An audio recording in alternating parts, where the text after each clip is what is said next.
Good morning, everyone, and welcome to our sunrise safari. We have found a little jackal, black-backed jackal, that was lying down, but this has decided to take a bathroom break for our sunrise safari. We are here on Mabula Private Game Reserve. My name is Kerri Dupree, and we have Kat behind the camera with us this morning, but we are not alone. Joining us today, we have Amy over in Sandringham, we have Eric in Chitwa, and then, of course, we have David over in the Masai Mara in Kenya. So very excited to get out and about today and see what else we can find out in the reserve. Our plans for the day, besides looking for little nocturnal creatures like this jackal, we are currently in an area where I know it's a territorial kind of wandering zone for a brown hyena. If we don't find this brown hyena, then we're going to head back to an area just in front of our camp, Manikamp Plain, where I'm hoping the cheetah boys might be.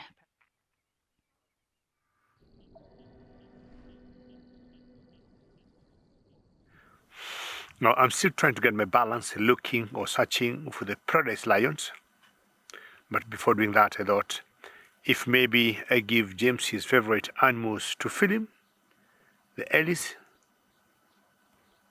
my chances of seeing the paradise lions could be better. Now a small herd of elephants here, a small family feeding very, very close, or they're on the edge of the Mara River. And to the left, James, there's one calf that thinks he's too young to be nursing. The mother is not very sure whether she should be nursing or not. Beautiful. Maybe as they go to 2 years plus, they start getting weaned from suckling, slowly, and then they're introduced to the tough grass like there.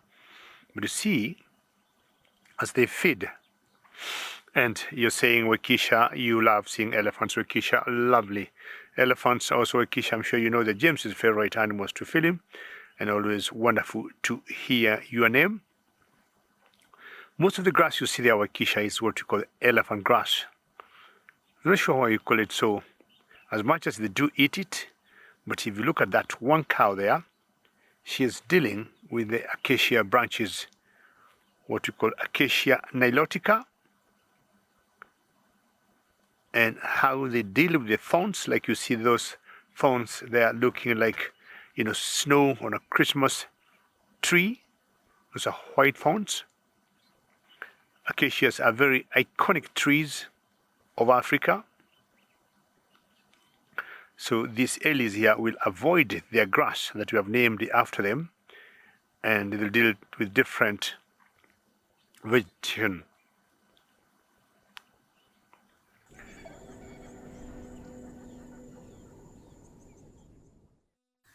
Hello everyone, we've just found a hyena here.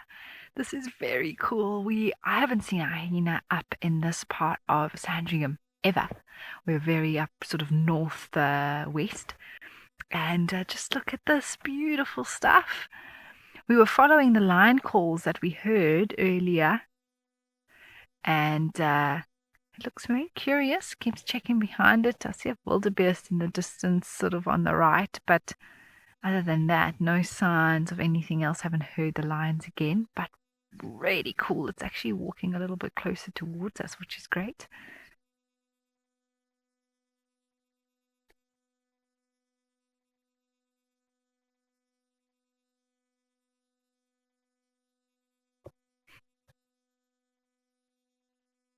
It's going to disappear shortly, I think, but very cool to see this hyena running off.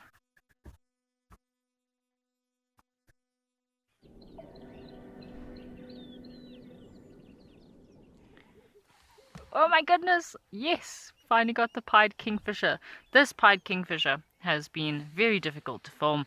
We've been trying to get him on screen, but I think I've only ever had pied kingfisher on screen at Mabula, maybe once. Oh, he's actually got a nest on the dam wall.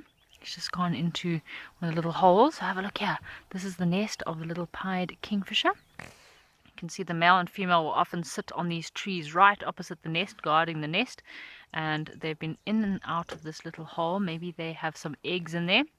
So generally pied kingfisher will have between 2 to 3 eggs. Maybe if we're lucky and patient enough, we'll see it coming out of the nest. Quite protective parents, and they need to be in this particular location because there's a few baby crocodiles as well as quite a few monitor lizards that like raiding nests of birds. And crocodiles, actually.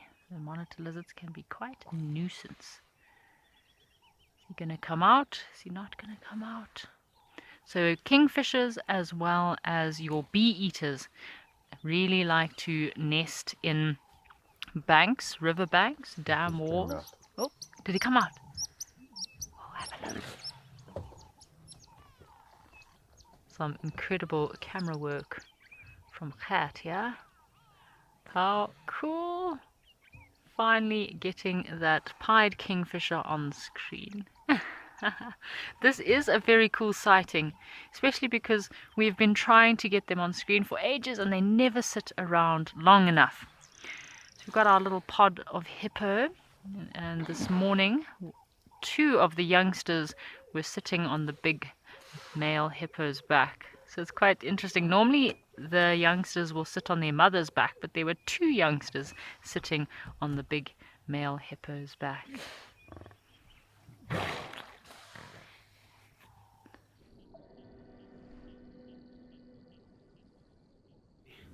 I have hyenas here who are not going anywhere because in any case this mother seems to be nursing her cub. I'm not sure it's 1 cub or 2, I can't see very well from where I am, but I got a feeling there could be 1 cub she is nursing, and I'm thinking if James allows me here, we are going to name this the Governor's Den. Since I got the Mara at the beginning of this month, this den has been here, and it seems for me it might be a permanent one, and as long as these hyenas will remain here, we'll give it a name and we'll call it the Governor's Den. I'm yet to know how many individuals are here, but the last time I was here I counted 5 females and 4 cubs, different ages. Joe, you're wondering how deep the hyena dens would go underground. I would just guess maybe a meter, just some good depth to keep them warm, especially if they got cubs, to make sure maybe the water when it rains doesn't flow in. And we all know it's not them maybe who make these dens, possibly advocs will dig these dens, and we always have so many other members out here that will patronize them or use them. I one time tried to sneak in a den of hyenas at the other side of the Mara Triangle, and I just went slightly bit above my knee, so my guess is could be a meter deep.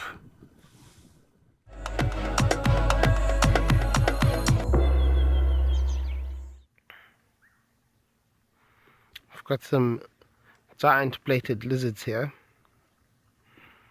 and they are quite skittish animals. Very interesting though. These particular lizards are very similar to, okay, I wouldn't say very similar to crocodiles, but they live very, very long. They live to about 20 years, and obviously in a controlled environment where they can get fed, they can obviously live a little bit longer. They feed on all sorts of little organisms that they can find: beetles, moths, flies, other lizards, skinks if they can catch, and plant matter.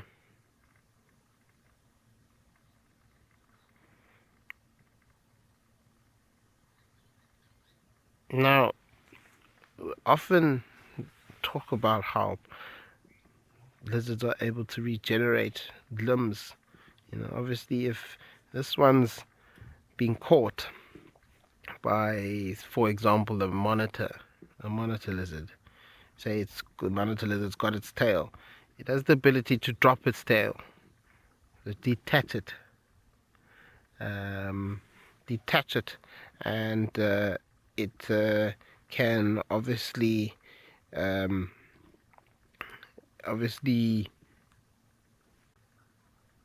get away from this particular animal. So, Henry, you're asking, are they related to monitor lizards? These, not really. No, a monitor lizard is a different part of a different family of lizards. However, they are still lizards nonetheless. But look, I mean, they get big. They get big to about 70 centimeters, which is quite large and quite fat. They can get quite big, the males, but in terms of them being in the same family as monitors, they are not.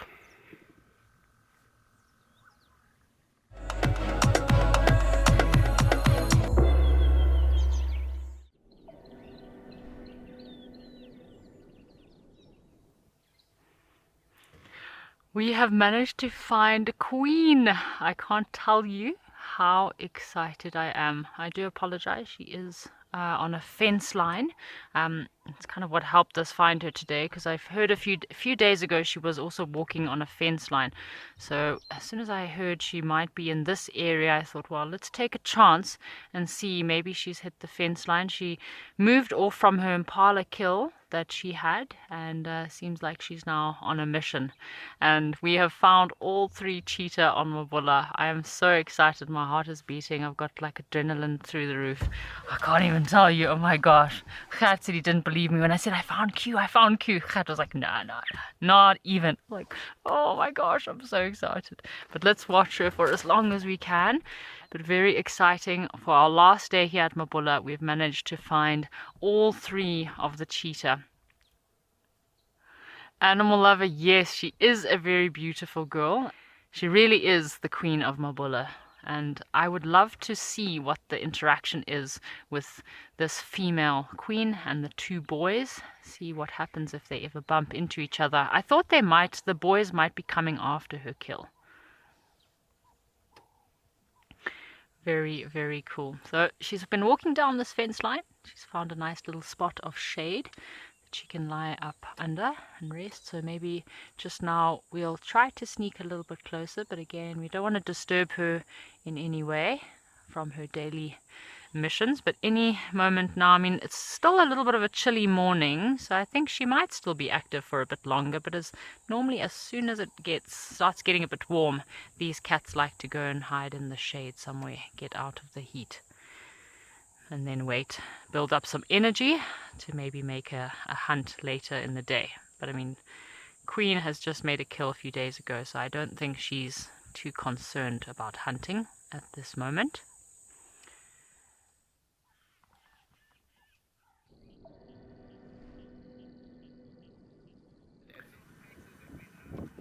Well, ladies and gentlemen, this is the start.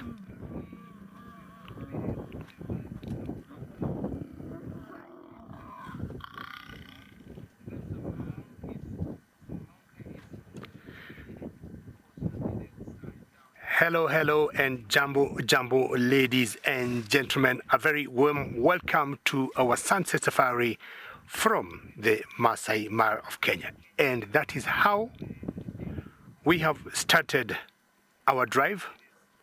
It couldn't be any better. That boy belongs to the Topi Boys, and that girl belongs to the Marsh Pride. And what a start! Seeing them mating, and I think this is the very first time these Topi Boys have started to mate.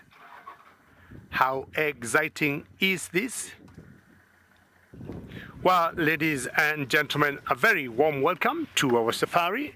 Lee a very warm jumbo from myself and James, and you're saying lots of love is in the air. We'll be finding out which this boy is, and of the 7 toppy boys, my guess, I'm yet to know 100% who he is, but my guess, this could be Otipo, and he's with one of the 5 or the 6 girls of the Marsh Pride.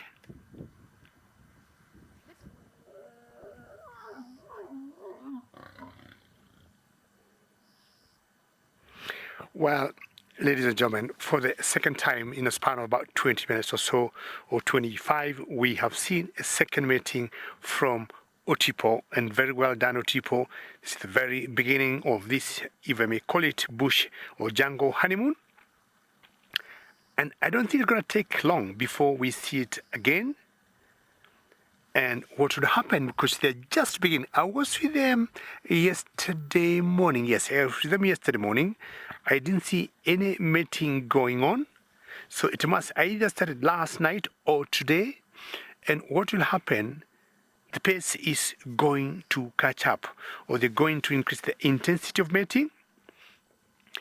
I'm very convinced Otipo is mating for the first time and proving to be a big boy who can be able to sire cubs and take care of them.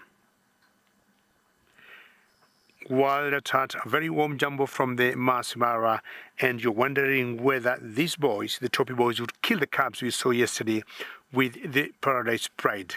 I would almost say no, because that territory is managed by a different coalition that's called Bila Shaka Boys, and there are 4 of them. I would highly doubt they would do that. And males really fight for territory, and the toppy or the toppy boys, this is their new territory that they have established. So I highly doubt that the toppy boys would go and harm those toppies that we saw there.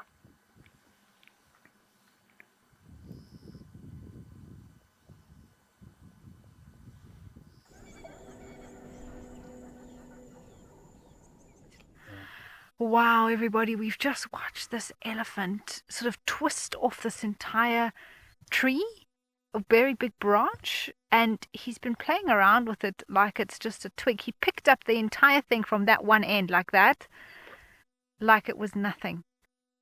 It's really quite something to witness. Look at him. He hasn't actually eaten anything from it, so I'm not sure what he's trying to do. He's trying to leverage off that. Oh, look at that. Sure. Wow. Wow.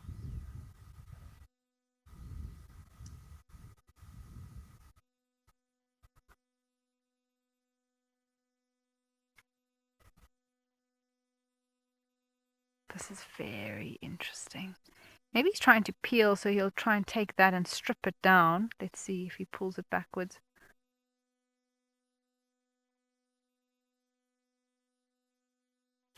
Trevor, I mean, yeah, I think it is everything here for these elephants. You do it enough times, you get better and better at it, so it does become like practice.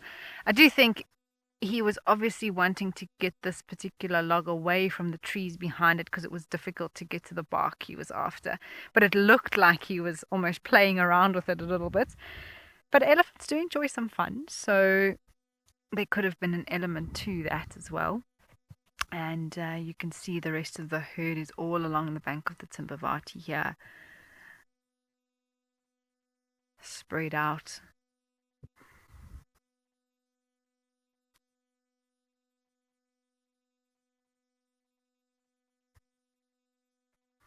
Canine Girl, it is so fascinating, and this is the sort of thing that we're very privileged to spend so much time out here and witness and share such interesting behavior that we don't always get to see every single day. But be out here long enough and you start to see some very fascinating things that these animals do.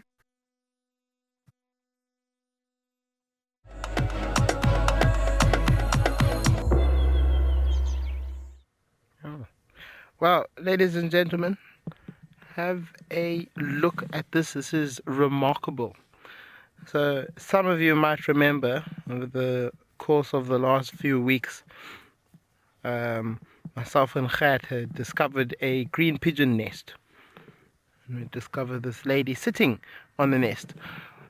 And then, unfortunately, after a series of unfortunate events, to what we don't know had happened, we had our suspicions.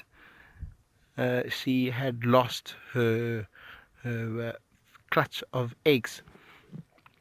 We don't know if it was a slender mongoose that raided the nest, pushed her off of it, and then raided the nest, or if it was the wind that blew her kind of off the nest and the eggs as well.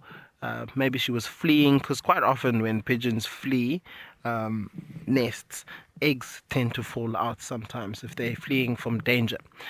Now, she is back here once more and potentially maybe sitting on a second clutch of eggs.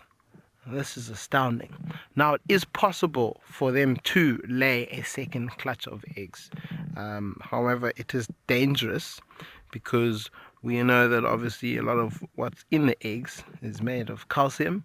And if she does this too often, her calcium levels can deplete themselves. And that can lead to a series of health problems for her.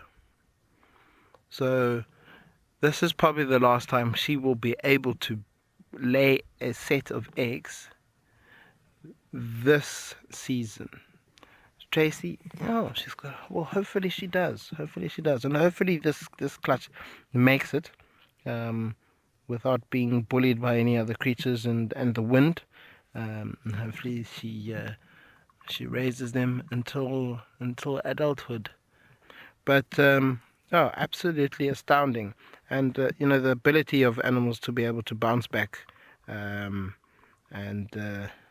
really try and make more of themselves and for their offspring.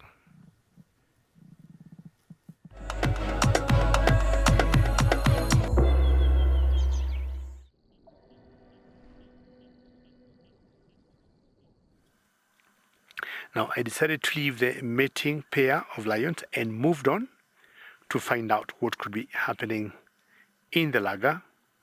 The laga is the equivalent of a drainage line and bumped into two females and one male. The belly you see there is the belly of Moja Moja, the male Moja Moja, and that female is very, very close to him. And another 3 meters behind her, there's another female lying in the grass. But as I got here, I saw Moja Moja trying to sniff the ground. Not sure she had urinated there. And I saw her, or rather, I saw him grimacing. Now, lionesses have been known to synchronize when they're in season. They synchronize mating, and we will not be surprised to see 3-4 females of the marsh pride mating at the same time. So they've been known to synchronize lactating. Sometimes they give their litters at the same time. So the 7 boys here, I'm sure you all know, I've said before, they were born a month or 2 apart. So I would imagine the Salas boys were mating with their mothers more or less at the same time.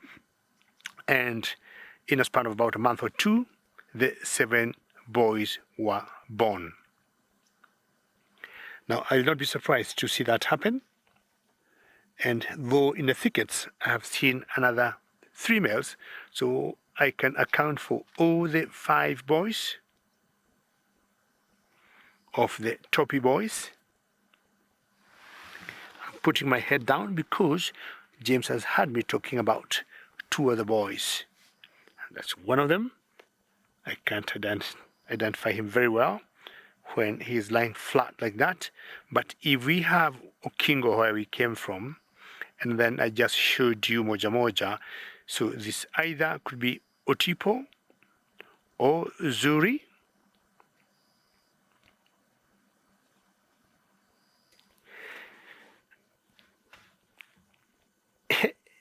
Hey, a very good question. And you're asking how does, how is it synchronized that they go in estrus at the same time? Now, I think with the coming of new males, and these females do not have any young calves. They have two boys with them. Excuse my hair there. They have two boys with them, which I would call sub-adults. And I would imagine they would want their pride to grow. So for some chemistry or biology that maybe hasn't been studied very well, we have seen 3, 4, 5 females going in estrus at the same time, having 3, 4 different males mating them and littering more or less at the same time. That has happened a number of times. I would say maybe that could be some kind of deep biology that hasn't been followed, but that has happened. A classical example is with these 7 boys here.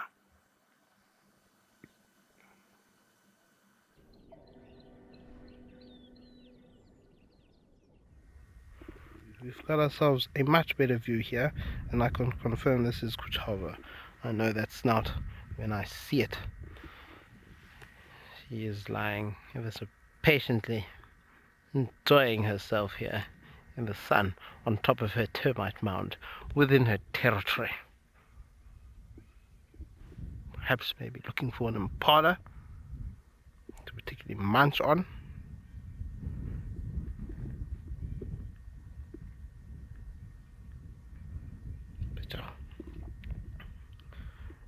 Happy to see her, I'll tell you that much. Very, very happy to see her. This will be the first time I'm seeing her in this stint.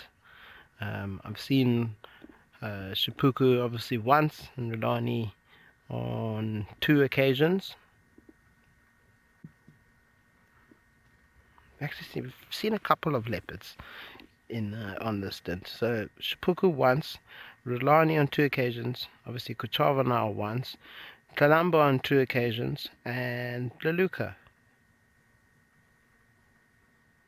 once. Yes, she was also on top of a termite mound. And Leluka was, oh no, Kalamba was the second, was the last leopard that we saw. Rosemary, I'm sure we all were. We were all very, very concerned about her condition and how she was after that Nottin's mail. And hoping that she's fine, but she doesn't look like she is in pain, and she's obviously moving around. And there she goes, flat cat.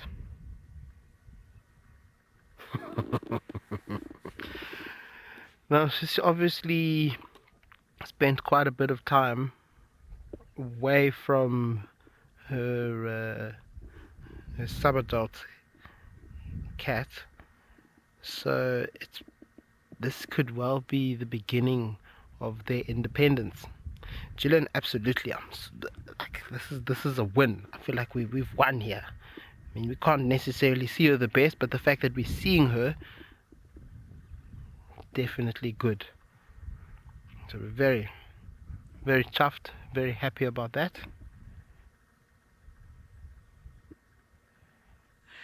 So we have had a really great week here on Mabula Private Game Reserve. It is our last drive on the reserve, and we will be heading out tomorrow. Just want to say a big thanks to everyone, to our viewers, for watching the show. From me and the rest of the Wild Earth team, we want to thank you for watching.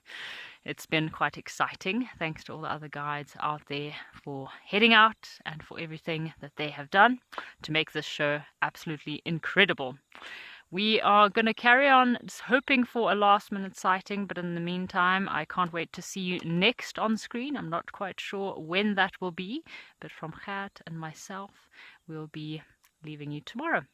So I hope that we have some great sightings here on Mabula and see what the cheetah story, what unfolds with our cheetahs on Mabula. It's been absolutely fabulous. See you next time, folks.